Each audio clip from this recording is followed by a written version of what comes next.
కక్కి వచ్చేసినట్టుగా ఆడ కక్కటం, అలా రావడం ఇంకా అయిపోయింది.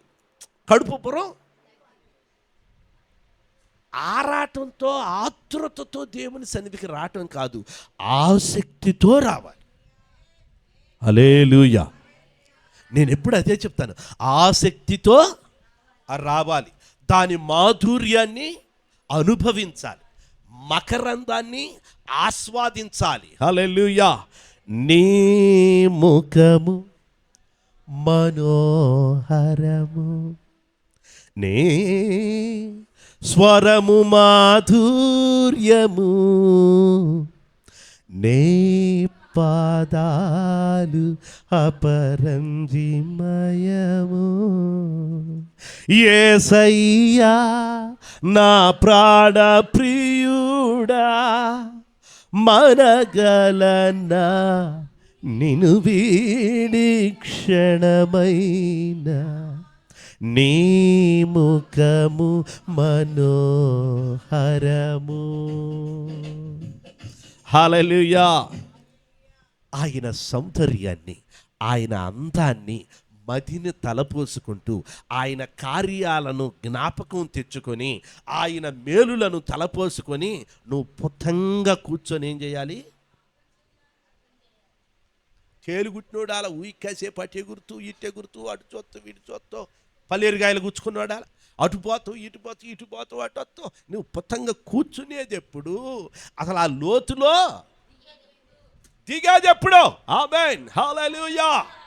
దేవుణ్ణి స్తుతించేటప్పుడు, ఆరాధించేటప్పుడు ఇక వేటిని కూడా పట్టించుకోకూడదు. ఒకవేళ అప్పుడప్పుడు మన కళ్ళు మూసుకోగలి, వామ్మో ఏటి ఏ దెయ్యం వస్తుందో అనుకుంటాం కదా, ఏటి ఏ పాము వస్తుందో అనుకుంటాం, ఏటే ఎలక వస్తుందో, పిల్లి వస్తుందో, సింహం వస్తుందో అనుకుంటాం. ఒక్క విషయం గమనించి, ఇవన్నీ కూడా ఏంటంటే నీ ప్రార్థన ముగించి నువ్వు వెళ్ళిపోవాలని సాతాను గారు పెట్టేటువంటి భ్రమ. ఓకే, ఇప్పుడు సాతాను నీ ముందుకు వచ్చిందనుకో, అని నిన్ను తాకలేడుగా.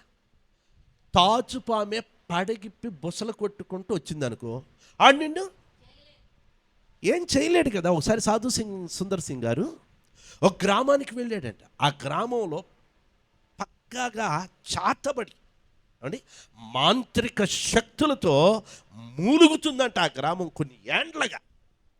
ఆ గ్రామానికి వెళ్ళిపోయి ఒక గుడిసెలో కూర్చొని ప్రార్థన చేస్తూ ఉన్నాడంట.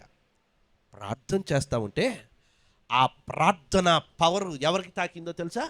ఆ గ్రామాన్ని మంత్రశక్తులతో ముంచెత్తుతున్నటువంటి మంత్రగాడిని తాకింది. ఆడంటని, ఎవడరా ఇక్కడ నా శక్తికి విరోధంగా తన శక్తిని ప్రదర్శించేవాడు వచ్చాడు అని చెప్పి ఆడు గమనించి ఈ సాధు సుందర్ సింగ్ గారిని ప్రత్యక్షంగా ఒక గుడిసెలో కూర్చొని ప్రార్థన చేయటం ఆయన్ని చూశాడు. చూసి ఒక భయంకరమైన విష సర్పాన్ని, ఒక పామును, తాచుపాము, నల్ల త్రాచుపాముని పంపించేశాడు. ఇప్పుడు గుడిసెలో కూర్చొని ప్రార్థన చేస్తూ ఉన్నాడు. నల్ల త్రాచుపాము వెళ్ళిపోయి కరెక్ట్గా ఇలా పడగ విప్పి కళ్ళెదురే ఇలా ఉందంట. సాధు సుందర్ సింగ్ గారు కళ్ళు తెరిచి ఆమేన్ అని అలా చూసేసరికి కళ్ళ ముందే ఉంది పాము. ఆయన ఏమీ జడియలేదంట. వెంటనే ఆ పాము పడగిప్పుకొని అలా ఉంటే ఆయన తన చేతినెత్తి ఇట్లా పెట్టి దేవునికి స్తోత్రం చేశాడంట. అంతే. ఈ హస్తములో ఉన్నటువంటి ఓ కరెంటు షాక్ లాగా ఆ సర్పాన్ని తాకినప్పుడు అదంతే విలవిలలాడి ఆయన ముందు నేల మీద పడి రక్తం కక్కి చచ్చిపోయిందంట. అర్థమైందా? సరే, నువ్వు అంత భక్తిపరురాలు కాకపోయినా, నేనంత భక్తిపరుణ్ణి కాకపోయినా, అది కింద పడి నెత్తురికెక్కి సావకపోయినా కనీసం కరవకుండానే ఉంటుందిగా. అర్థం చేసుకోండి. నువ్వు దేవుని సన్నిధిలో నిమగ్నం అయిపోయి దీక్షతో ప్రార్థన చేసేటప్పుడు ఏది కూడా నిన్ను తాకదు. అందుకని ఏదో వచ్చి నీ మీద పడుద్ది, నిన్ను కాటేస్తుంది, నిన్ను మింగేస్తుంది, నిన్ను చంపేస్తుంది అని నువ్వు ప్రార్థనలో కూర్చున్నప్పుడు టెన్షన్ పడాల్సిన పనే లేదు. హల్లెలూయా, హల్లెలూయా, హల్లెలూయా. అందుకని మనం ఏం చేయాలి? దేవునికి నిరంతరాయంగా స్తుతిస్తూనే ఉండాలి, ఆరాధిస్తూనే ఉండాలి, ప్రార్థిస్తూనే ఉండాలి. హల్లెలూయా, హల్లెలూయా, హల్లెలూయా, హల్లెలూయా. దేవుని పిల్లలారా, అలాగా చేయటం దేవునికి ఇష్టం. ఆమేన్. తర్వాత మనం పాడటం కూడా ఎట్లా పాడాలండి? ఒక స్కేల్లో, ఒక రాగంలో శ్రావ్యంగా, చక్కగా, అందంగా, నీటుగా ఆ లిరిక్స్ని, ఆ పదాలని స్పష్టంగా పలుకుతూ ఆ రాగాల్ని డెవలప్ చేసుకొని నీటుగా పాడాలి. హల్లెలూయా, హల్లెలూయా. ఎంతమందికి వేటూరి సుందరరామమూర్తి తెలుసండి? వేటూరి సుందరరామమూర్తి ఆయన తెలుసా? విన్నారు కదా? ఆయన పాటల రచయిత. ఎంత బాగా రచిస్తాడంటే ఎన్నో సినిమా పాటలు ఆయన రాశాడండి. ఆయన రాసినటువంటి ఆ పాటలు, ఆ రాగం వింటే ఒక్కసారి మతిపోయింది. ఆయన పాడిన పాట, ఒక పాట మీకు గుర్తు, 1-2 పాటలు మీకు గుర్తు చేస్తాను. సినిమా పాటలు కాదండి, దేవుని పాటలు ఆయన రాసింది. ఇక సినిమా పాటలు అంటే పిచ్చెక్కిపోతారులే, అంటే అంత సాహిత్యం ఉంటుంది అనమాట. ఆయన రాసిన సినిమా పాట ఆయనే రాయాలి, ఇళయరాజా కంపోజ్ చేయాలి, బాలసుబ్రహ్మణ్యం పాడాలి. అబ్బా, ఇక ఆ మాధుర్యమే వేరు. ఆయన రాయటం, ఇళయరాజా కంపోజ్ చేయటం, బాలసుబ్రహ్మణ్యం గారు పాడితే 1000 పాటలైనా ఇక్కడ కూర్చొని అన్నం నీళ్ళు అనకుండా అంతే వింటా ఉంటారు. అంతటి మహా రచయిత అనమాట. యేసు ఎంత వరాల మనసు రాసింది వేటూరి సుందరరామమూర్తి. విన్నారు కదా పాట? ఎంత బాగుంటుందో. జనన మరణమను చరిత చర్వన భయకారణ భయ చక్రము తుంచగా ప్రేమాయుధుడై హంసానందుడు ఉదయించెను క్రీస్తు, సదయుడైన క్రీస్తు. ఈ పాట రాసింది ఆయన. ఇంకో పాట చెబుతాను, మీకు బాగా గుర్తుండిపోతుంది. బజ్జు కన్న ఇమ్మానుయేలు, మమ్ము కన్న చిన్నారి యేసు, కన్నె మరియా మురియా కలలెన్నో గంటూ. ఈ పాట రాసింది వేటూరి సుందరరామ. ఓకే,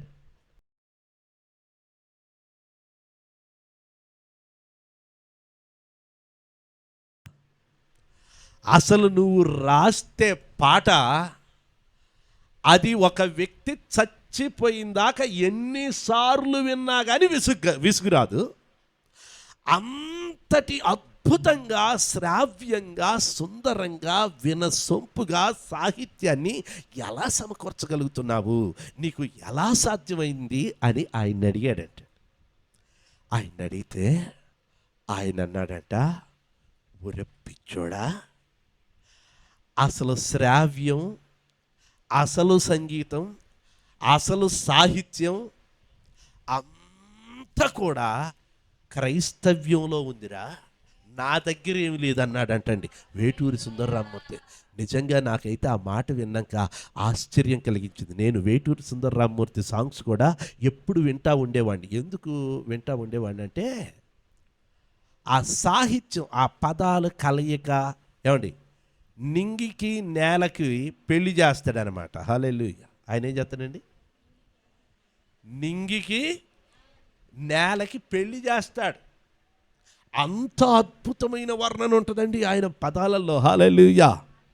సో అలాగా ఎంతోమంది ఎక్స్పర్ట్స్ మనం వింటా ఉన్నప్పుడు మన మాట సరళి, మన పాట సరళి, ఇవన్నీ కూడా మారి ఒక అనుభవంలోనికి వస్తాయి. హల్లెలూయా, స్తోత్రం. మంచిది ప్రియులారా, ఇక మనము దేవుని మాటలను ధ్యానం చేసుకుందామండి. రండి, నేడు మనము చదువుకున్నటువంటి కీర్తన భాగమును మరొకసారి చదువుకుందామండి. యెహోవా మీద క్రొత్త కీర్తన పాడుడి, సర్వభూజనులారా యెహోవా మీద పాడుడి. యెహోవా మీద పాడుడి, ఆయన నామమును స్తుతించుడి, అనుదినము ఆయన రక్షణ సువార్తను ప్రకటించుడి. హల్లెలూయా. ఇక్కడ 3 విషయములను మనము చాలా క్షుణ్ణంగా పరిశీలించగలము దేవుని బిడ్డలారా. అదేమిటంటే, యెహోవా మీద పాడాలి, యెహోవా నామమును స్తుతించాలి, ఆయన రక్షణ సువార్తను ప్రకటించాలి. 3 విషయాలు చెప్పండి. పాడడం, స్తుతించడం, ప్రకటించటం. హల్లెలూయా, హల్లెలూయా. పాడడం, స్తుతించడం, ప్రకటించటం. ఈ 3 విషయాల గురించి క్లుప్తంగా మీకు తెలియజేస్తానండి. యెహోవా మీద క్రొత్త కీర్తన పాడుడి. ఎవరి మీద? యెహోవా మీద. దేవుని బిడ్డలారా, చూడండి, మనకు ఒక సాంప్రదాయం ఉంది. వివాహానికి ముందు 3 రోజులో 5 రోజుల ముందో మనం ఏం చేస్తాము? ఆ వివాహం చేసుకున్నటువంటి ఆ యవ్వన దంపతులు, యవ్వన బిడ్డలకు నలుగులేస్తూ ఉంటాం. అది మన సాంప్రదాయం, ఆనవాయితీగా వస్తుంది. ఈ నలుగులేసే కార్యక్రమంలో కొంతమంది అమ్మాయి మీద పాడతారు, పెళ్లి కూతురు మీద కొన్ని పాటలు పాడతారు. కొంతమంది ఏమో అబ్బాయి మీద పాడతారు కదా. అమ్మాయి మీద పాడతారు, అబ్బాయి మీద పాడతారు. ఏమని పాడతారు? హల్లెలూయా. కొన్ని పాటలేమో వాళ్ళని పొగుడుతున్నట్లుగా ఉంటాయి. కొన్ని పాటలేమో వాళ్ళని హేళన చేసినట్లుగా ఉంటాయి. ఎక్కువ పొగడతల కన్నా హేళనే ఎక్కువగా ఉంటుంటుంది. ఎందుకంటే అది ఆహ్లాదకరమైనటువంటి సమయం, ఆనందమయమైనటువంటి సమయం. ఒకరితో ఒకరు సంతోషంగా ఆనందదాయకంగా గడుపుకొని ఆ టైంలో ఏమన్నా కానీ నవ్వుకోవటమే కానీ కోప్పట్టం అనేది ఉండదు. అట్లనే ఓ నలుగులో ఒక ఆవిడ్ని పాట పాడమన్నారంట. పెళ్లి కొడుకు మీద ఆవిడ పాడిందంట. ఏమనండి? నాకు ఆ పాట గుర్తులేదు. మా అమ్మాయి, మా చెల్లి బాగా పాడేది. ప్రేమ. బూర్నీసు బుగ్గలోడంట, లాందారు మొహమోడంట, కర్రెద్దుల కాళ్ళోడ అని ఈ పాట పాడుతూ ఉంటే ఆడికి ఏమొచ్చింది? హల్లెలూయా.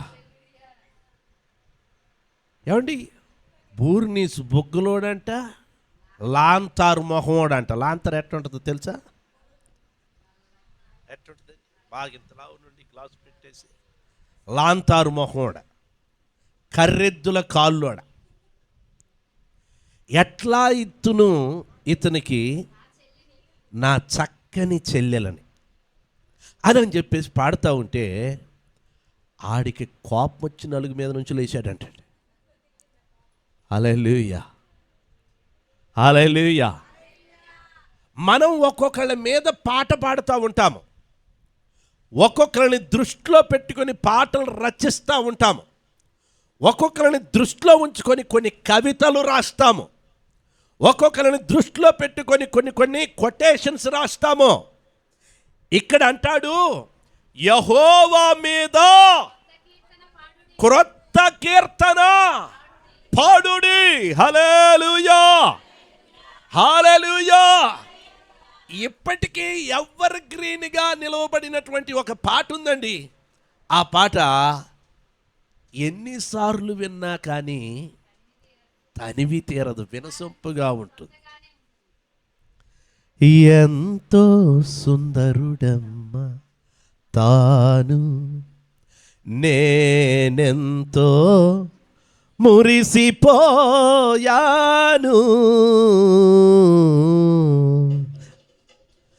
ఎంతో సుందరు తాను, ధవళవర్ణుడు రత్నవర్ణుండు నా ప్రియుడు, అవని 10,000 అతి శ్రేష్ఠుడా తండు, ఎవరు ఆయన కిలలో సమరూప పురుషుండు, ఎవరు ఆయన కిలలో సమరూప పురుషుండు, అవలీలగానతని గుర్తించగలనమ్మ, అవలీలగానతని గుర్తించగలనమ్మ, ఎంతో సుందరుడమ్మ తాను, నేనెంతో మురిసిపోయాను, ఎంతో సుందరుడమ్మ తాను. హల్లెలూయా. ఏమండి, ఆయన మీద పాడాలంటే ఒక్క పాటతో అయిపోయాయి.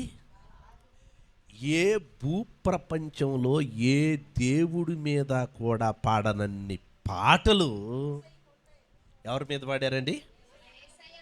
యేసయ్య మీద పాడారు. హల్లెలూయా, హల్లెలూయా. ప్రతి మినిస్ట్రీ వాళ్ళ సొంత పాటలు, ప్రతి చర్చికి వాళ్ళ సొంత పాటలు ఉన్నాయి. ప్రతి వ్యక్తి తన సొంత పాటలు రాసుకున్నాడు. ఎవరి మీద? ఎవరి మీద రాసుకున్నారు? యేసయ్య మీద రాసుకున్నారు. హల్లెలూయా, యేసయ్య మీద రాసుకున్నారు. మరి ఏ హీరో మీద కూడా అన్ని పాటలు, ఏ హీరోయిన్ మీద కూడా అన్ని పాటలు రాయబడలేదు దేవుని బిడ్డలారా. ఎంత అందగత్తె మీద కూడా, ఏ మిస్ వరల్డ్ మీద కూడా, ఏ ఒక్కరి మీద కూడా అన్ని పాటలు రాయబడలేదు. కానీ యేసయ్య మీదే అన్ని పాటలు అన్ని పాటలు రాయబడి అంతగా వర్ణించినా కానీ ఇంకా అందం, ఆ అందాన్ని వర్ణించటానికి ఇంకా మాటలు లేవు, ఇంకా పాటలు చాలట్లేదు, ఇంకా పొగడ్తలు చాలట్లేదు, ఇంకా ఆరాధన చాలట్లేదు. ఎందుకంటే ఆయన అంతటి సౌందర్యవంతుడు. హల్లెలూయా, హల్లెలూయా, హల్లెలూయా. అంతటి సుందరమైనటువంటి వాడు దేవుని బిడ్డలారా. అందుకనే నా ప్రియుడు ధవళవర్ణుడు రత్నవర్ణుడు 10,000 మందిలో అతికాంక్షణీయుడు. ఆమేన్. షోలమ్మితి, నైట్లు తిరుగుతున్నావు, పగళ్ళు తిరుగుతున్నావు, ఇంటింటికి వెళ్ళి అడుగుతున్నావు, నా ప్రియుడు మీకు కనపడ్డాడా, నా ప్రియుడిని మీరు చూసారా అని అందరిని అడుగుతున్నావు. పొలంలో గేదెల్ని కాసే వాళ్ళని అడుగుతున్నావు, మందల్ని కాసే వాళ్ళని అడుగుతున్నావు, ఇళ్లలో ఉన్న వాళ్ళని అడుగుతున్నావు.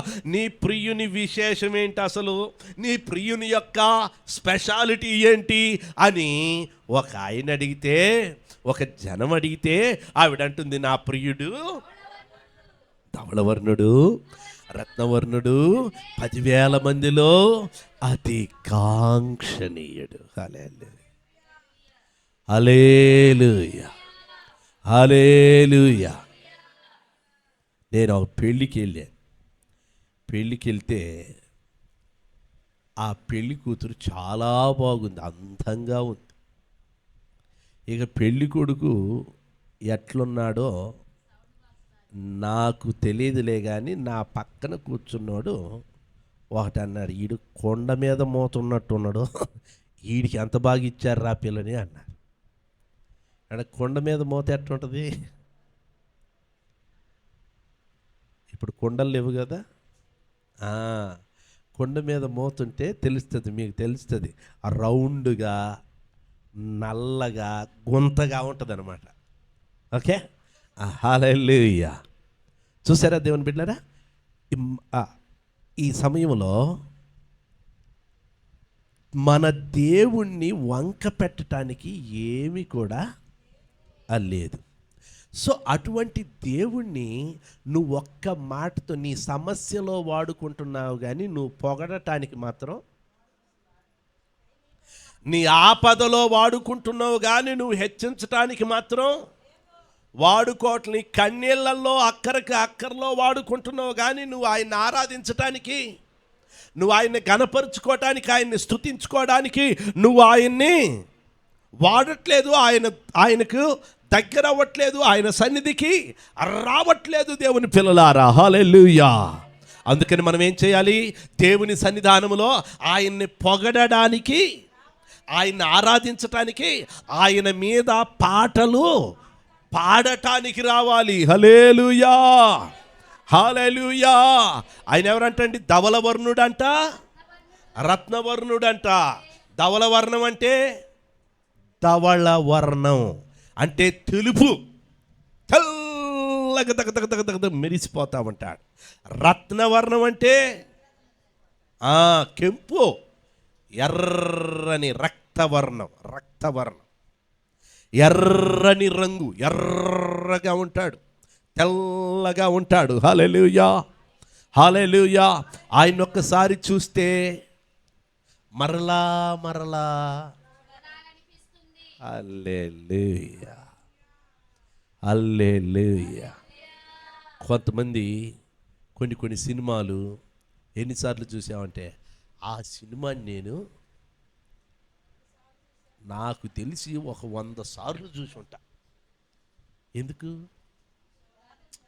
దాని కాంటెక్స్ట్ అంత బాగుంది, ఆ సినిమాలో పాటలు అంత బాగున్నాయి, ఫైట్స్ అంత బాగుంది, డైలాగ్స్ అంత బాగున్నాయి, అంత మీనింగ్ఫుల్గా ఉంది ఆ సినిమా. అబ్బా, రోజుకొకసారి. ఏమండి, కొన్ని సినిమాలు సినిమా హాళ్ళల్లో సంవత్సరం రోజులు ఆడుతున్నాయా లేదా? ఏమండి, మీరు చూస్తున్నారంటే సినిమా చూస్తున్నానని కాదు. దాన్ని ఏమంటామంటే బ్లాక్ బస్టర్ అంటాం. అంటే సంచలనాన్ని సృష్టించింది, అద్భుతాన్ని సృష్టించింది పలాని సినిమా. సంవత్సరం రోజులు, రోజుకి ఎన్ని ఆటలు? 3 4 4 ఆటలు అనుకుంటా, 4 కదా. రోజుకి 4 ఆటల చొప్పున రోజు అదే సినిమా సంవత్సరం రోజులు ఒక హాల్లో ఆడుతూనే ఉందంటే జనం చూడటానికి వస్తున్నట్ట, రానట్ట? రాకపోతే ఏం చేస్తాడు? ఆఫ్ చేసి ఇంకొక ఫిలిం తెచ్చుకుంటాడు, ఇంకో పిక్చర్ తెచ్చుకొని మళ్ళీ ఆడిస్తాడు. అర్థమైందా? ఇప్పుడు ఆ జనానికి ఆ సినిమా రోజుకు 4 ఆటలు 365 రోజులు వేసిన కలెక్షన్ తగ్గకపోతే, జనం తగ్గకపోతే దాన్ని అలాగా కంటిన్యూ చేస్తూనే ఉంటాడు. హల్లెలూయా. నేనేమంటానంటే, నువ్వు ఒక్కసారి యేసయ్యను చూస్తే, ఆ సినిమా అన్న 365 రోజులు ఆడింది కానీ ఈ సినిమా నువ్వు చచ్చేంత వరకు ఆయన్ని చూడాలనే ఉంటావు. హల్లెలూయా, హల్లెలూయా, హల్లెలూయా. ఆయన్ని చచ్చేంత వరకు చూడాలనే అనిపిస్తూ ఉంటుంది దేవుని బిడ్డలారా. అందుకనే భక్తులందరూ ఒక్కసారి అయ్యా, ఎప్పుడు ఒక్కసారి కనపడయ్యా, ఒక్కసారి మాట్లాడయ్యా, ఒక్కసారి దర్శించయ్యా అని ఎంతోమంది భక్తులు ప్రార్థన చేసేది. ఎందుకంటే ఆ ఒక్కసారి దర్శనమే నువ్వు చచ్చేంత వరకు నీ కళ్ళల్లో మెదులుతూనే ఉంటుంది. హల్లెలూయా, హల్లెలూయా. నాతో నీవు మాట్లాడినచో నే బ్రతికెదను ప్రభో అంటాడు దేవుని బిడ్డలారా. నిజమే, ఆయన ఒక్కసారి నీకు కనబడితే, ఒక్కసారి ఆయన స్వరమును వింటే, ఒక్కసారి ఆయన ముఖమును నువ్వు చూస్తే నువ్వేమైపోతావు? ఆయనకి ఫ్యాన్ అయిపోతావండి. హల్లెలూయా, హల్లెలూయా, హల్లెలూయా. ఒక మాట నేను చెప్తాను వినండి. దమస్కు మార్గములో ప్రయాణం చేస్తూ వెళుతా ఉన్నాడు. ఎవరో? సౌలు. అక్కడ దర్శించాడు, ఆ మార్గంలో దర్శించాడు. ఎలా దర్శించాడు? అందమైన రూపము అతనికేమీ కనబడలేదు. ఆకాశము నుండి ఒక వెలుగు ఆయన నేత్రములను తాకినప్పుడు ఆయన నేత్రముల పొరలు రాలి కింద పడిపోయింది.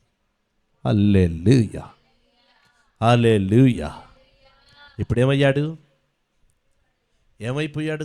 చచ్చంత వరకు యేసయ్యకు ఫ్యాన్ అయిపోయాడు. హల్లెలూయా.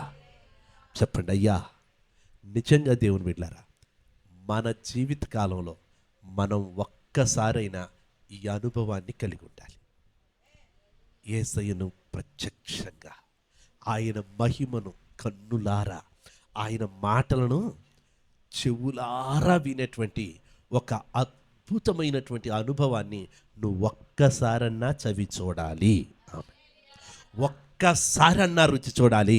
ఆ ఒక్కసారి నువ్వు రుచి చూస్తే అందులో నుండి బయటకు రాలేవు. నీ జీవితాంతం ఇక ఆ టేస్ట్ నీకు సరిపోతుంది, ఆ మహిమ నీకు సరిపోతుంది, ఆ ప్రభావం నీకు సరిపోతుంది. హల్లెలూయా. ఈ రోజున ప్రజలు ఎందుకు దేవునికి దూరం అవుతున్నారు, ఆయన సన్నిధిని ఆస్వాదించలేకపోతున్నారంటే వాళ్ళ జీవితంలో ఒక్కసారి కాదు కదా, ఒక్కసారి కూడా ఈ అనుభవం గుండా వారు వెళ్ళలేదు. హల్లెలూయా. ఒక్కసారి ఆ అనుభవం గుండా వెళ్ళిపోతే, తాగుబోతోళ్ళు రోజుకి ఎన్నిసార్లు తాగుతారండి? అది కరెక్ట్ అయిన ఆన్సర్. ఇన్నిసార్లు అనేమి లేదు. ఎన్నిసార్లైనా, ఎన్ని రోజులైనా, ఏందిరా తాగొచ్చినావు అంటే, ఏదిలే పిల్లగాడు పుట్టినరోజు అయితే సంతోషంగా పెక్కేసుకున్నాడు. ఏందిరా నీ తాగుడు, నీ గొడవ ఏందంటే, ఏం చచ్చిపోయింది బాధకు తట్టుకోలేక.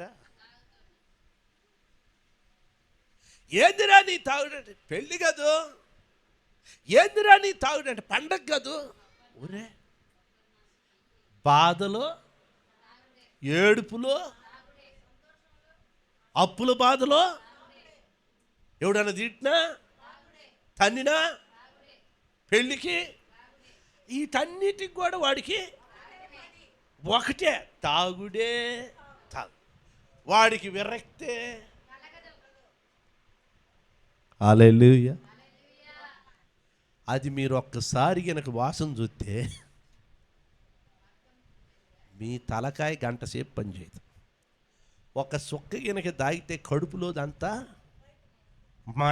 మనకన్నమాట. అట్లుంటుంది. వాళ్ళకి మాత్రం అది కమ్మనైన వాసన. ఎక్కడున్నా ఆ వాసన కుక్కలు కూడా పసిగట్టం. అంత సేటు పసిగట్టి, అది ఏ కార్యక్రమమైనా, అది ఏ ఊరైనా, ఏ సన్నివేశమైనా, ఎన్నిసార్లైనా, ఎంత పరువు పోయినా, ఎవరేమనుకున్నా, చివరికి ఎడాకులు ఇచ్చినా కానీ, విడాకుల సీటు తీసుకునేటప్పుడు కూడా ఏందిరా తాగిన బాధగా తట్టుకోలేక, అసలు దాని నుంచే కాదు నా విడాకులు అయిందంటే అయినా పర్వాలేదు. హల్లెలూయా. ఒక మద్యము, ఒక వ్యసనము, ఒక వ్యక్తిని అన్ని పోయినా పర్వాలేదు, నాకు ఇది ఉంటే చాలు అనేటట్టుగా చేసింటే, సర్వశక్తిమంతుడైన దేవుణ్ణి ఒక్కసారి రుచి చూస్తే నువ్వనే మాట కూడా ఇదే, నాకు ఎవరున్నా పర్వాలే.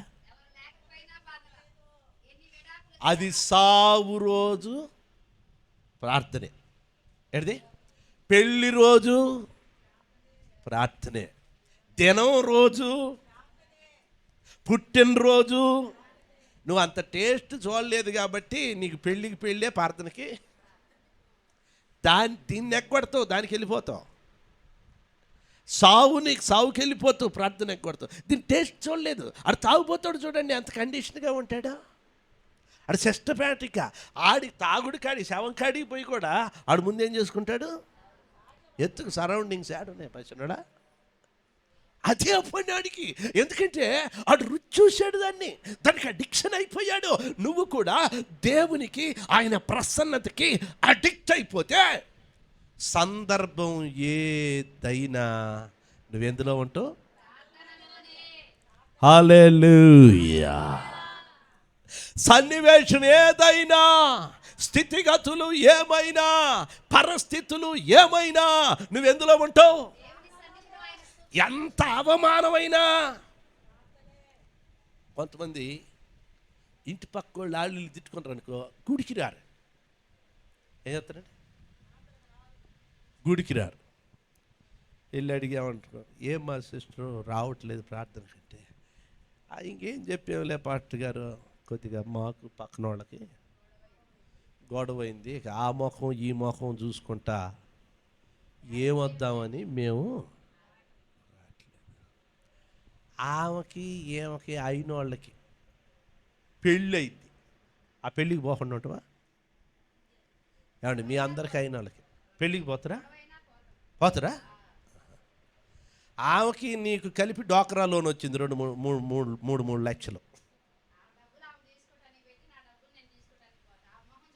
యాడ్లే మేనేజర్ గారు, మేమిద్దరం అరుచుకున్నాం, లోను వచ్చేంత పోతేంత, నేను మాత్రం రానని. ఎంతమంది అనరమ్మా?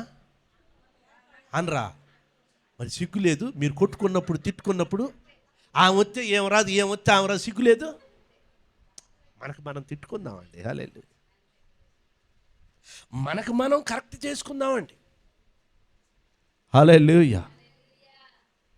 ఆమె వెళ్ళిన తోటలోకే నువ్వు పనికి వెళ్తావు, ఆమె వెళ్ళిన పనికి నువ్వు వెళ్తావు, ఆ డబ్బులకి నువ్వు వెళ్తావు, అంతా నీకు ఓకే. కానీ నీకు ఎక్కడ ఆగిపోతావు అంటే ఒక గుడికాన్నే ఆగిపోతావు. ఇంక నువ్వు దేని కాదు, ఇంక అన్నీ ఓకే. నాకెందుకు, ఆమె దారి ఆమెదే, నా దారి నాది. భలేవాళ్ళు అంతేనా? నా సంపాదన నాదే, ఆమె సంపాదన ఆమెదే, నా పని నాదే, ఆవిడ పని ఆమెదే, నా డబ్బు నాదే, ఆవిడ డబ్బు ఆమెదే. మరి నీ ప్రార్థన నీదేగా. నిన్నెవడు ఆమె ఒళ్ళో కూర్చోమన్నాడు, షేక్ హ్యాండ్ ఇచ్చి ముద్దు పెట్టమన్నాడు, అక్క బాగున్నవా వందనాలు చెప్ప మేమన్నవా? నీ ప్రార్థన నీదే, వేసుకొని వెళ్ళు. నువ్వెందుకు ఆత్మీయతలో, నువ్వెందుకు విశ్వాసంలో, నువ్వెందుకు పరిశుద్ధతలో వెనుకడిపడు దేవునికి దూరం అవటం ఎందుకు నువ్వు? హల్లెలూయా. అంటే నీకు అనుకూలమైన వాటికి మాత్రం చట్టా పట్టాలు వేసుకొని ఏం పోయినా పోతావు, కానీ దీనికి మాత్రం. హల్లెలూయా. దేవుని బిడ్డలారా, నువ్వేం చేయాలి? దేవుణ్ణి నువ్వు రుచి చూడాలి. ఆమేన్. యెహోవా మీద క్రొత్త కీర్తన పాడుడి. హల్లెలూయా. క్రొత్త కీర్తన పాడాలి. ఏం పాడాలండి? క్రొత్త కీర్తన పాడాలి. క్రొత్త కీర్తన అంటే ఏంటండి? ఇప్పుడు నేనేమో అన్ని పాత పాటలు పాడతాను, మీరేమో అప్పుడప్పుడు కొత్త పాటలు పాడతారు. అసలు ఏ పాట అనేది ఎవడికి అర్థం కాదు. హల్లెలూయా. క్రొత్త కీర్తన అంటే ఏంటి? హల్లెలూయా. క్రొత్త కీర్తన అంటే ఏంటి అంటే, ఇప్పుడు కొత్తగా లాంచ్ అయ్యే సాంగ్సా? సంవత్సరానికి కొంతమంది కొన్ని సాంగ్స్ రిలీజ్ చేస్తూ ఉంటారు. అయ్యా కొత్త కీర్తన అంటే? క్రొత్త కీర్తన అంటే ఏమిటంటే, ఈరోజు దేవునితో నీకున్న అనుబంధం. ఓకే, ఈరోజు దేవుడు నిన్ను ఎలా దర్శించాడు, ఈరోజు దేవుడు నీకు ఎలా సహాయపడ్డాడు, ఈరోజు దేవుణ్ణి నువ్వు ఏ కోణంలో దర్శించుకున్నావు, ఏ కోణంలో దేవునితో నువ్వు ఆ అవినాభావ సంబంధాన్ని కలిగి ఉన్నావు, ఎటువంటి అనుభూతి ప్రభువు నుండి నీకు కలిగినది అనే దాన్ని నువ్వు పాట రూపంలో ఏం చేయాలి? పాడుకొని ఆయన్ను స్తుతించాలి. హల్లెలూయా, హల్లెలూయా, హల్లెలూయా, హల్లెలూయా. కొంతమంది నీతిమంతుల గుడారాలలో ఏం వినపడతాయి అంటండి? రక్షణ సునాద గీతాలు వినపడతాయంట. ఆమేన్. ఇప్పుడు మీరు ఇళ్ళల్లో అసలు ఒక పాటన పాడుతుండ్రా? నువ్వు పాడుతున్నావులే, అందరూ పాడుతున్నారా? ఒక పాట గొంతెత్తి మీరు ఎందుకు పాడట్లేదు ఇళ్ళల్లో? ఇళ్ళల్లో మీరు కనీసం ఒక రోజులో 3 పాటలన్నా పాడాలి. ఎన్ని పాటలు? 3 పాటలన్నా పాడాలి. మూగిమొద్దుల్లాగా తాలింపులు వేయటం కాదు. పాటలు పాడుకుంటా అంట్లు దోముకోండి, పాటలు పాడుకుంటా కసువు ఊడ్చుకోండి, పాటలు పాడుకుంటా బట్టలు ఉతుక్కోండి, పాటలు పాడుకుంటా ఇంటి పనులు చేసుకోండి. మాకు తెలిసిన ఒక ఆవిడ ఉంది, మా వదినమ్మ గారు. ఆవిడ మంచి సింగర్ అండి. పాట నిలబెట్టి అంతే పాడుద్ది. అన్ని పాటలైనా మనిషి సునాయాసంగా పాడింది. I like her very much. అప్పుడప్పుడు అంటూ ఉంటాను, వదినమ్మా అసలు మీ హ్యాబిట్ నాకు చాలా బాగా నచ్చుతుంది అని అంటే, అవునా అన్నాడు. ఆమె కూరగాయలు కోసుకుంటా పాడుద్దండి. వంట చేసుకుంటా పాడుద్ది, పొయ్యి రగలేసుకుంటా పాడిద్ది. అందుకని మీ ఇంట్లో పాటలేమి వినపడట్లేదు. ఎప్పుడో సంవత్సరానికి ఒకసారి పాస్టర్ గారు వచ్చి పాడితే తప్పితే మీరు పాటలు మీ ఇంట్లో ఏం చేయాలి? పాడాలి. మీరు పాట పాడుతున్నది ఎందుకు అని అనుకుంటే టైం పాస్ అవ్వక కాదు, లేకపోతే బోరొచ్చి కాదు. పాట పాడుతుంటే యెహోవా మీద నువ్వు పాడుతున్నావు, క్రొత్త కీర్తన పాడుతున్నావు. హల్లెలూయా. నీ ఇంట్లో రక్షణ సునాద గీతం ఏమవుతుంది? వినబడుతుంది. హల్లెలూయా. అందుకని నువ్వేం చేయాలంటండి? దేవుని సన్నిధిలో నీ గృహములో నువ్వు పాటలు పాడాలి. హల్లెలూయా. చాలామందికి ఈ అనుభవం ఉండదండి. ఏ అనుభవం? పాటలు పాడే అనుభవం ఉండదు. దేవుని బిడ్డలారా, పాటలు పాడాలి. నేను కూడా ఎక్కువ మందిని నేను సజెస్ట్ చేసేది ఏమిటంటే మీరు పాటలు పాడుకోనండి. హల్లెలూయా, హల్లెలూయా, హల్లెలూయా. మీరు పాటలు పాడితే ఏమవుతుందో తెలుసా?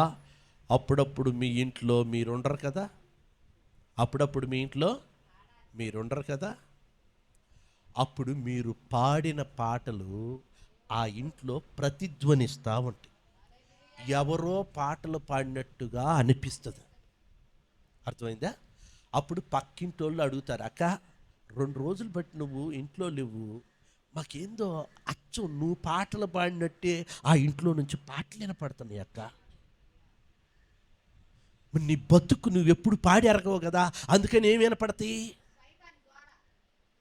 ఏందో గజ్జల సౌండ్ వచ్చినట్టుంది అక్క. అయ్యే మరి వచ్చేది. ఏందో ఒక మనిషి అటు తిరిగినట్టుంది. అలికిడి ఏంటిది?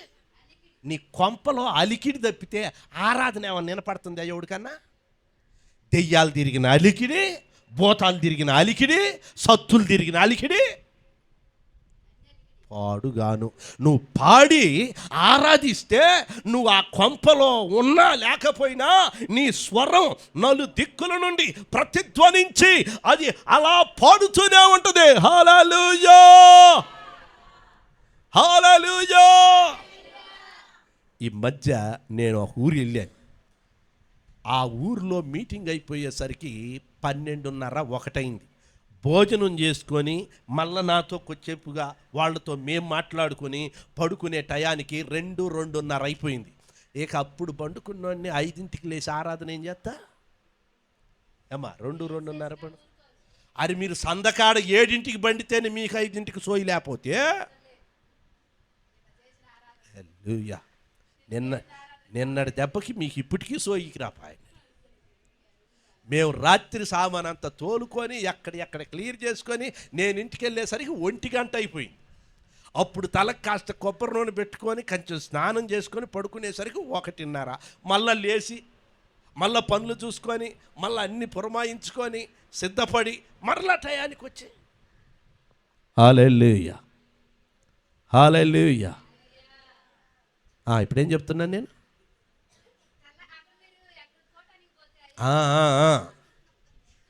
కోటానికి పోతే 2:30కు పడుకున్నారు. 5ంటికి మెలకు వస్తుంది, రాదు. ఆ రోజు రాలే, కళ్ళం దొక్కినట్టుంది నానన్నట్టు. అస్సలు మెలకు రాలే. 6:30, 7 అయింది నేను లేచేసరికి. నేను ఒక రూమ్లో పడుకున్నాను, ఆ పాస్టర్ గారు ఇంకో రూమ్లో పడుకున్నాడు. నా పక్క రూమ్లోనే పడుకున్నాడు. నాకు ఒక రూమ్ ఇచ్చారు. ఆయనకంట పాపం సహజంగా 5ంటికి మెలకు రాదంట, నిద్రపోలేదు. హల్లెలూయా. మనకి పాపం నిద్ర రాపోయినా కానీ ప్రార్థన చెయ్యం. మనకి 3ంటికి మెలకు వస్తుందిలే కానీ దెయ్యాలు తిరక్కముందే. కాకపోతే ప్రార్థనే చెయ్యం కానీ కొరిందెయ్యాల కళ్ళల్లో కళ్ళు ఒప్పలిచ్చుకొని గుడ్ల గోపలాలా అంతే చూసుకుంటే పైకి కిందకి ఎటే దెయ్యం వస్తుంది, ఏ భూతం వస్తుందని ఇదే. రేపొద్దున ఎవడిని ఏం చెయ్యాలి, ఎవడిని ముంచాలి, ఎవడిని తేల్చాలి ఇదే. కానీ లేచి కట్టిక్కిన మోకాళ్ళు మాత్రం ఈ పనికి మళ్ళీ వ్యవహారం బాగా ఉంటుంది కొంతమందికి. నిద్రే పట్టలేదు పాస్టర్ గారు, రోగమా? నిద్ర పట్టినప్పుడు ఏం చేయాలి? మోకాళ్ళ మీద పడి 4 పాటలు పాడుకొని ఆరాధన చేసుకొని స్తుతి చేసుకొని ప్రార్థన చేసుకొని తెల్లారిపోద్ది. ఇక ఆ తెల్లారినాక పట్టుద్ది నువ్వు చేసిన ఆరాధన దెబ్బకి. నీకు సోయి ఉండదు మళ్ళీ మధ్యాహ్నం 3-4 దాకా. అటు చేత్తరా, అటు కొట్టుకోను ఇటు కొట్టుకోను, ఇటు కొట్టుకోను అటు కొట్టుకోను. హల్లెలూయా. ఆయన లేకపోవడంటండి. అయితే నాకు 6:30-7 మెలకు వచ్చింది. పాపం ఈయన 5 లేచి ప్రార్థన చేస్తున్నాడు. ఆ సంగతి నాకు వినపడలే. తెల్లారినాక చెప్తున్నాడు, అయ్యగారు మీరు 5 లేచి ప్రార్థన చేస్తుంటే నాకు గడగడ వణుకుడు వచ్చినది. నేను కూడా లేచి గదిలో మోకాళ్ళ మీద ఉండి ఒకటే పాటలు పడి అయ్యగారు పక్కనుండే అని నేను ఏం చేసినా ప్రార్థన చేస్తున్నాను అన్నాడు. నాకు సిగ్గు అయిపోయింది. వరువులు నేను లేచింది నిజం చెబుతున్నాను. నేను 6:30-7 నేను లేచాను. ఈయనకి 5 నేను పాటలు పాడి ఆరాధన చేసినట్టు వినపడదంటండి. హల్లెలూయా, హల్లెలూయా. చూడండి, ఆ రోజు నేను అలసిపోయా. అది ప్రతి దినపు అనుభవం కాబట్టి నేను మౌని అయి పడుకున్నప్పుడు నా పక్షాన పరిశుద్ధాత్ముడే, హల్లెలూయా, హల్లెలూయా, నా పక్షాన పరిశుద్ధాత్ముడే. నేను లేవని రోజున, నేను లేవలేని సందర్భమున, అలసిన వేళలో ఆయన నా స్వరంలో పాడుతూ ఉంటాడు. ఆమేన్, ఆమేన్, హల్లెలూయా. నా సమయానికి నేను అలసిన వేళలో ఎవరు వస్తారో, నేను భంగపడిన వేళలో ఎవరు వస్తారో, నేను మంచం ఎక్కిన వేళలో ఎవరు వస్తారో, ఎందుకంటే అది ప్రతిదిన నా అనుభవం కాబట్టి నా అలసిన దేహం ఆయన గుర్తెరిగి ఆయన ఆ సమయానికి నా పక్షాన్ని ఏం చేస్తుంటాడు. మరి మీకు అనుభవం ఉంటే ఆ టయానికి ఒక్కొక్క రోజున మీరు చెయ్యకపోయినా మీ పక్షాన ఆత్మదేవుడు మొరపెడతా ఉంటాడు. హల్లెలూయా, హల్లెలూయా. ఇప్పుడు కొంపల్లో ఎవరు మొరపెడుతున్నారు? తాండవం ఆడుతూ ఉంది. కారణం ఏంటంటే ఆ ఇళ్లలో, గృహాలలో పాటలు లేవు, స్తుతులు లేవు, ప్రార్థనలు లేవు. యెహోవా మీద క్రొత్త కీర్తన పాడే అనుభవాలు లేవు. హల్లెలూయా, హల్లెలూయా. ఇక్కడ అంటాడు, యెహోవా మీద క్రొత్త కీర్తన పాడుడి. స్తోత్రా, హల్లెలూయా. దేవుని బిడ్డలారా, నువ్వేం రాగానికి పాడాల్సిన పని లేదు, తాళానికి పాడాల్సిన పని లేదు, లేకపోతే మంగిలీలాగా 6:30 స్కేల్ మీద నువ్వు పాడాల్సిన పని అంతకన్నా ఏమి లేదు. నీకొచ్చిన రాగంతోనే, హల్లెలూయా, నీకొచ్చిన తాళంతోనే, హల్లెలూయా, నీకొచ్చిందే నువ్వేం చేయాలి. నువ్వు చచ్చేంత వరకు, నువ్వు లేని రోజున ఆ స్వరం నీ ఇంట్లో వినపడుద్ది. నువ్వు లేని రోజున నీ పిల్లల్ని లేపుద్ది, నీ కుటుంబీకులను లేపుద్ది. ఆ అనుభూతి, ఆ అలవాటు నువ్వేం చేయాలండి. హల్లెలూయా, హల్లెలూయా. యెహోవా మీద క్రొత్త కీర్తన పాడుడి. ఈ రోజు నుండి ఒక డెసిషన్ తీసుకోండి. రోజు నా ఇంట్లో కనీసం ఎన్ని పాటలు చెప్పండి. 3 పాటలన్నా నేను పాడాలి. ఉదయాన్నే ఒక పాట పాడాలి, మధ్యాహ్నం ఒక పాట పాడాలి, సాయంత్రం ఒక పాట. 3 పూటలకి 3 ప్లేట్లు, అంతేనా? 3 పూటలకి 3 ప్లేట్లు లేస్తున్నాయి, కానీ 3 పాటలు మాత్రం. హల్లెలూయా. పాటలు పాడండి, యెహోవా మీద కీర్తన పాడండి. హల్లెలూయా. యెహోవా మీద స్తుతి పాడండి. హల్లెలూయా. మీరు పని చేసుకుంటా, ఇక ఆడి మీద కొనుక్కుంటా, ఈడి మీద కొనుక్కుంటా, ఆ కోడిని తిట్టుకుంటా, కుక్కని తిట్టుకుంటా, దీనికి ఎప్పుడు కత్తెర వచ్చిపోద్ది, దీనికి ఎప్పుడు రోగం వచ్చిపోద్దని, ఇది ఒకటే దొబ్బుతుంది, ఒకటే చిమ్ముతుందని. హల్లెలూయా. ఇవన్నీ వదిలేసి పాటలు పాడుకోండి, పాటలు పాడుకుంటా పని చేసుకోండి, పాటలు పాడుకుంటా. హల్లెలూయా. ఈ మధ్య ఎవరో వీడియోలో పెడితే ఎంత బాగుందో, నాట్లేస్తున్నారు, ఎక్కడో నాట్లేస్తున్నారు మోసలోళ్ళు. ఏం పాట? నా ప్రియుడా, నా వరుడా, పెండ్లి కుమారుడా, ఎప్పుడయ్యా లోక కళ్యాణము, ఎప్పుడయ్యా.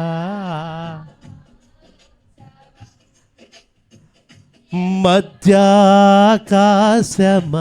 మహిమలో కాలన, మధ్యాకాశమా మహిమలో కాలన, నా ప్రియుడా నా ప్రియ యేసు, నా వరుడా పెండ్లి కుమారుడా. హల్లెలూయా. ఏమంటే ఎప్పుడన్నా నాటేశారా మీరు? నాకు పొలం పనులు అన్నీ వచ్చు, నాకు రాని పని ఏంటంటే నాటేయటం రాదు. ఎస్ శాలన్నా ఓకే ఆ చేతి ఇబ్బంది లేదు, చేయకపోతే దెబ్బ. చేయని వాళ్ళకే ఇది, చేసేవాళ్ళకి ఇంకా ఎంకరేజ్ అవ్వండి. హల్లెలూయా. నాటు ఎట్టండి, కాళ్ళు ఇంతలో దిగబడతాయి. ఈ కాలు పీక్కొని ఈ కాలు వేయాలి, ఈ కాలు పీక్కొని ఈ కాలు వేయాలి. మనిషి పూర్తిగా వంగే ఉండాలి, లేతే నాటేయటం కుదరదండి. బురదలో ఉండాలి, కాళ్ళు పీక్కోవాలి, చేతులు ఏం చేయాలి, ఈ చేత్తో వరినారు పట్టుకోవాలి, ఈ చేత్తో కోడింగ్ చేస్తూ ఉండాలి, ఈ చేత్తో తీస్తూ ఉండాలి, వేస్తూ ఉండాలి. కాళ్ళు నడుములు చేతులు ఎప్పుడూ ఆడాలండి. భలే హార్డ్ నాటు. అందుకని నాటు కూలి ఎక్కువ ఉంటుంది తెలుసు మీకు. నాటు కూలి బురద కలుపు కాదు, లేకపోతే పత్తి రవటానికి మిరపకాయలు కోత కాదు, కానీ నాటు కూలి ఎక్కువ ఉంటుంది. ఎందుకంటే అది భలే హార్డ్ కాబట్టి. హల్లెలూయా. అంత హార్డ్ వర్క్ చేసుకుంటే ఏం చేస్తున్నారు? ఇప్పుడు మీకు స్విచ్ చేస్తే అన్నం అదే వండి పిలుస్తుంది, కూర అదే వండి పిలుస్తుంది. మోటార్ కూడా, మోటార్ వేస్తే అలారం మోగేస్తూ ఉంది. ఏమని? For the water tank is filled, please switch off the motor.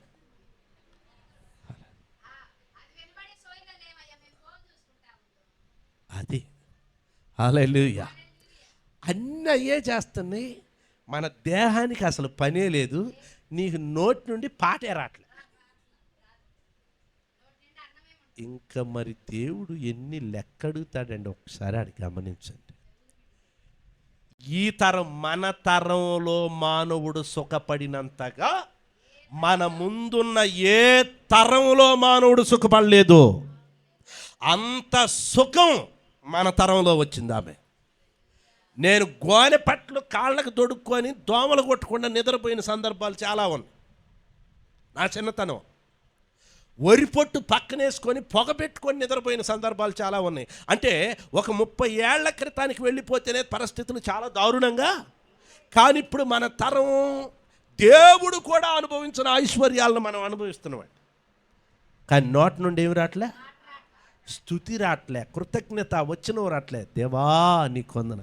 అన్ని పనులు చేసి, పగలంతా పనులు చేసి, ఉదయాన్నే లేచి పేడకళ్ళు తీసి, గడ్డి తెచ్చుకొని, నీళ్లు తెచ్చుకొని, చేదుకొని, కొట్టుకొని, ఏమండి బట్టలు తుక్కొచ్చుకొని, కల్లాపు కొట్టుకొని, బండలు తుడుచుకొని, పిల్లలకి స్నానాలు చేయించుకొని, వాళ్ళు ఉదయాన్నే లేచి మోకాళ్ళ మీద పడి కన్నీళ్లతో ప్రార్థన చేసుకొని అన్ని పనులు చేశారు. ఇప్పుడు నీకు ఒక్క పని లేదు,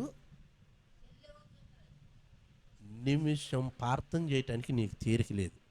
అందుకని నేను అనేది ఏంటంటే, ఏ తరంలో ఉన్న జనాన్ని కాల్చనంతగా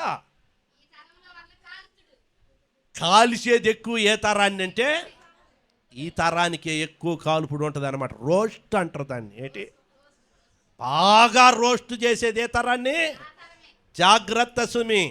దేవుడు ఒక ఐశ్వర్యము, దేవుడు ఒక సదుపాయాన్ని ఇచ్చాడంటే దాన్ని తలపోసుకొని నువ్వు కనీస కృతజ్ఞత చెప్పకపోతే అన్ని తరాల కన్నా ఎక్కువగా మనల్ని కాల్చబడే తరం, శిక్షకు అప్పగించబడే తరం, లెక్క అప్పగించవలసినటువంటి తరము మన తరమే. హల్లెలూయా. మన తరములో ఉన్న భోగవాక్యాలు ఏ తరములో కూడా. రాత్రి పనులన్నీ ముగించుకొని కరెక్ట్గా 1 గంటకి నేను ఇంటికి వెళ్ళి స్నానం చేద్దామని ట్యాప్ తిప్పేసరికి ట్యాప్లో వాటర్ రావట్లేదు. అప్పుడు కేకేసి, ఒరే మోటార్ ఆన్ చేయండి రా అన్న. మోటార్ ఆన్ చేశారు. అలారం స్విచ్ చేయండి రా అన్న, వేసాను. అని చూడండి. ఆ తర్వాత నేను స్నానం చేసుకున్నాను, వచ్చి ఫ్రెష్ అప్ అయిపోయి పడుకున్నాను. పడుకున్న వెంటనే నిద్రపట్టింది. అది ట్యాంక్ నిండిన తర్వాత అలారం మోగుతుంది. Your water tank is filled, please switch off the motor, please switch off the motor, please switch off the motor అని అలారం ఒకటే కేకలేస్తుంది. ఏమండి, ఇంతకు ముందు మనం 1 గంటప్పుడు స్నానం చేయాలంటే ఏం చేయాలి? బోరింగ్ కాడికి పోయి ఎగిరి కొట్టాలి కదా. అంతంత మాత్రం వాళ్ళకైతే నీళ్ళు రావన్నమాట. ఎగిరి కొట్టాలన్నమాట. ఎగిరి కొడితే కానీ అప్పుడు రెక్కలన్నీ పోతే కానీ అప్పుడు చిన్న దారి వస్తుంటుంది కదా. అప్పుడు అయ్యి ఒక బిందె తెచ్చుకొని జాగ్రత్తగా వాడుకోవాలి. పడపడపడ గుమ్మరించుకుంటే మన పని అయిపోయింది, మన కథం. జాగ్రత్తగా వాడుకోవాలి దేవుని బిడ్డలారా. ఇప్పుడే ఉందిరా, అట్లా నొక్కితే అదే తెచ్చుకుంది. నేను అనుకున్నాను, ఒరే బాబు, ఈ వెనకటి రోజులైతే ఈ 1 గంటప్పుడు స్నానం కాదు కదా, 7 రోజులకు కూడా చేయకపోయి ఉండే స్నానం, ఆ నీళ్లు తెచ్చుకోలేక, ఆ బోరింగ్ కొట్టలేక. హల్లెలూయా. ఇప్పుడే ఉంది, అదే నీళ్లు తీసిపోయి పైన పోతుంది, అదే నిండినానని అదే ఆత్మని కేకేస్తుంది. అయ్యో బాబో, ఎంత ఐశ్వర్యం. హల్లెలూయా. అందుకని ఏ తరానికి లేనటువంటి శిక్ష ఈ తరంలో ఖచ్చితంగా. అందుకని జాగ్రత్త పడి దేవుడిచ్చిన ప్రతి ఐశ్వర్యాన్ని నువ్వు జ్ఞాపకం చేసుకుని దేవునికి ఏం చేయాలి? నువ్వు కృతజ్ఞత చెప్పు. ఆ సమయాన్ని దేవునికి ఇవ్వు, ఆ సమయాన్ని ప్రభువుతో గడుపు, ఆ సమయాన్ని దేవుని కోసం వాడు. హల్లెలూయా, హల్లెలూయా. ఇంతకు ముందు పొయ్యి మంట చేయాలంటే అండి బొగ్గలన్నీ కూడా వాసిపోయాయి. కళ్ళు ఆ పొక్కి ఎర్రగా కళ్ళమ్మటి నీళ్లు తిరిగాయి. స్తోత్రం. నాకు పాస్టర్మ్మ గారికి ఎన్నిసార్లు గొడవలైనయో పొయ్యి కాడనేనండి. ఆమె 2 గంటలు పొయ్యి కాడ కూర్చున్న ఒక్క కట్టె రగిలితే ఒట్టు. నేనేందో పొయ్యి ఆ కర్ర ఇటు ఈ కర్ర ఇటు దాని మీద దీని మీద అది పెట్టేసి ఒక కవర్ వేసి అగ్గిపుల్ల గీస్తే వంటంతా అయిపోయిందాక ఆ మంట ఆరిపోదండి. హల్లెలూయా. ఎందుకంటే ఈ తరంలో వాళ్ళకి మంట చేయటం తెలియదు, మంటలు పెట్టడం రాదు. హల్లెలూయా, హల్లెలూయా. ఈ తరానికి అంతా ఐశ్వర్యం వచ్చింది. ఏమొచ్చింది? ఐశ్వర్యం వచ్చిందమ్మా. మరి ఈ ఐశ్వర్యాన్ని దేవుడు అనుభవించొద్దు అంటలే, వాడుకో. కానీ నువ్వేం చేస్తావు? దేవుని సన్నిధిలో గడుపు, ప్రార్థన చెయ్యి. దేవుని సన్నిధి ప్రయాస లేదు కదా, అంత భారం లేదు కదా. హల్లెలూయా. ఆ సమయాన్ని దేవునికి వాడు, దేవుని సన్నిధికి వాడు. హల్లెలూయా, హల్లెలూయా. ఇంతకుముందు నువ్వేం చేయాలి? సాయంత్రం పనికి పోయి రావటంతో ఏం చేయాలి? ఒత్తొత్తున ఏం చేయాలమ్మా? 4 కట్టెలు దారి అంటే ఏరుకొని నెత్తిన పెట్టుకొని రావాలి. రావటంతో ఆ కట్టెల పుల్లలన్నీ ఎరగ తీసుకొని పొయ్యి కాడ పెట్టుకోవాలి. పొయ్యి కాడ పెట్టుకొని పొయ్యి రగలు చేసుకొని ఊపుకోవాలి, నీళ్లు కాగబెట్టుకోవాలి, అన్నం కూర వండుకోవాలి కదా. మళ్ళీ నీళ్లు తెచ్చుకోవాలి, ఆవిడే మరలా బట్టలు ఉతుక్కోవాలి, అంట్లు తోముకోవాలి, ఇవన్నీ చెయ్యాలి. కానీ ఇప్పుడు ఏమన్నా ఉందా? హల్లెలూయా. అలాంటప్పుడు నువ్వేం చేయాలి? సాయంత్రం కల్లా పని చూసుకొని సాయంత్రం పూట ప్రార్థనలు ఉంటే, అంటే ఉతకపోయినా పర్వాలేదు, తోమకపోయినా పర్లేదంటే ఉతకటానికి మిషన్స్ ఉన్నాయి కదా. ఉతకటానికి ఏమున్నాయి? మిషన్స్ వచ్చేసాయి. అప్పుడప్పుడు పాస్టర్ గారు అంటది, ఈ మిషన్ లేకపోతే నేను ఎప్పుడో తెచ్చేదాన్ని అన్నాడు. హల్లెలూయా. కన్న తల్లి, నాకు తెలిసి తల్లి అయినా అన్ని బట్టలు ఉతుకుద్దా, లేకపోతే గుడ్డకు తిట్టుద్దేమో, కానీ అది మాత్రం ఎన్ని బట్టలు వేసినానండి, నీట్గా ఉతికి పెట్టింది. హాయిగా ఉతికినాక కేకేస్తుంది. ఉతకటం అయిపోయింది, జాడేయటం, పెండటం, ఆరేయటం అయిపోయింది, వచ్చి తీసుకొని అదే కేకేస్తుంది. స్తోత్రం. ఎంత మంచి మిషన్స్. హల్లెలూయా, హల్లెలూయా. నేను ఎందుకు ఈ మాటలు చెప్తున్నానంటే, ఈ సమయం అంతా దేవుని కోసం వాడు, దేవుని సన్నిధికి రావటానికి వాడు, దేవుని పరిచర్యకి వెళ్ళటానికి వాడు. ఎందుకంటే నీకు పనేమి అన్ని తగ్గిపోయినాయి కదా. ఆ పని, ప్రభువా నీ పని ఏదన్నా ఉంటే చెప్పు నాయన చేస్తా, నీ పరిచర్య ఎక్కడన్నా ఉంటే చెప్పు ప్రభువా వెళతా, ఎక్కడన్నా ప్రార్థన ఉంటే చెప్పు ప్రభువా వెళతాను, కొద్ది టైం దొరికితే నువ్వు ఇంట్లోనన్నా ప్రార్థన చేసుకో, లేకపోతే మందిరంలోకి వచ్చైనా ప్రార్థన చేయి. కానీ ఉట్టిగానే సమయాన్ని అంతం చేస్తున్నారు. అందుకనే నేను అంటున్నాను, ఈ తరము దేవునికి లెక్క ఎక్కువగా అప్పగించాలని. అందుకే నేను అంటున్నా. హల్లెలూయా.